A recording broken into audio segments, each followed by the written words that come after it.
Hello and welcome to another GizChina Germany review. I am Christopher and I am going to give you a closer look at the Zeblaze Crystal smartwatch. With the Crystal, Zeblaze managed to catch some international attention this year. The smartwatch is based on the same OEM base as the Oukitel A28 and looks pretty much similar.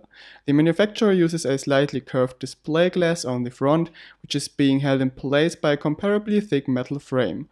On this metal frame, the wristband is attached. The rear of the watch is covered by a black polycarbonate cover with a glossy finish, which also covers the side of the watch. On the right we find one single button to turn the watch on and off. On the left side the speaker is located. Once we turn the watch upside down, we look at the gold contacts of the charging dock. You simply place the watch in that dock and then connect it to your PC or charger using a micro USB cable. Another thing we find on the rear is the optical heart rate sensor, which uses a green laser. The wristband of the Zeblaze Crystal, according to the manufacturer, is made from leather, but I am not exactly sure if this is synthetic leather or real leather. Anyway, the band looks pretty nice and also appears to be pretty sturdy, since despite daily use for several months, there are no significant usage traces yet. Something Zeblaze did very well is the mechanism that holds the wristband in place on the watch. If you want to replace the band, you don't need to spend a lot of time fumbling on these plungers. Instead, you just pull the little handle you see there and you can remove the band easily. The Zeblaze Crystal uses a 1.54-inch LCD panel, which is square-shaped and operates at a resolution of 240 by 240 pixels.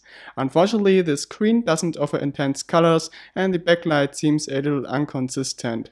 What's more, the contrast of the screen isn't too high, which makes it hard to see the content under direct sunlight, except you pull the brightness to 100%, which obviously eats up the battery in no time. The chipset used inside the watch is the Mediatek Aster, which means that the operating system is identical with other smartwatches that make use of this chipset. After firing up the watch, we are greeted by the watch face, which can be switched by a long press on the screen followed by swipe gestures. By swiping to the left on the watch face itself, we open up the main menu from where we gain access to all features and applications. To scroll through the menu, we can use up and down swipe gestures or tilt the watch up or down.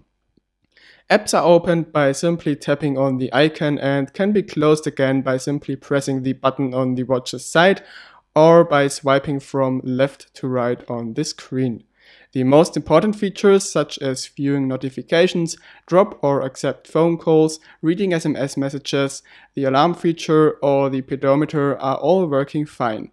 Responding to messages directly from the watch unfortunately isn't possible, or just in a limited way in case of SMS messages by using preset short message templates. The pedometer allows you to set your body size and weight, which increases accuracy of the steps and calories counter a lot. Features such as the heart rate sensor don't work so well, unfortunately. Often the displayed heart rate is just wrong and an accurate result is being displayed very seldom. Zeblaze's claim the sensor would be as accurate as the one of the Apple Watch simply is nonsense. Doing phone calls through the Zeblaze Crystal worked fine during my tests. The interlocutor can be understood flawlessly and also my voice arrives on the other end in an understandable quality. The interlocutor also doesn't hear himself. The watch isn't suitable for phone calls in loud environments though, since neither me nor the other person understand anything then. The connection to the phone is established via Bluetooth LE in combination with the Mediatek Smart Device app. This app can be installed by scanning a QR code that is stored on the watch. After connecting the watch, the application allows you to control which apps can push notifications to the watch, and it also synchronizes the pedometer data with your Google Fit account. The battery life of the Zeblaze Crystal is pretty good thanks to a 280 mAh cell, but the advertised 72 hours of standby time are nonsense, since you can only reach that when turning off Bluetooth and use the smartwatch as a watch only.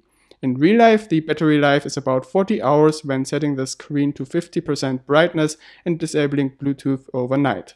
Charging the watch takes about 1 hour. Putting everything together, I can say that the Zeblaze Crystal for sure isn't a bad smartwatch. since the basic features are there and work like they should. Still, the watch doesn't stick out of the crowd since it offers the same stuff as other Chinese smartwatches, just packed into a different design. Still, it is questionable if it makes sense spending $70 on such a wearable, with the first Android Wear watches from Chinese manufacturers being just around the corner. But that is something everyone has to decide on his own.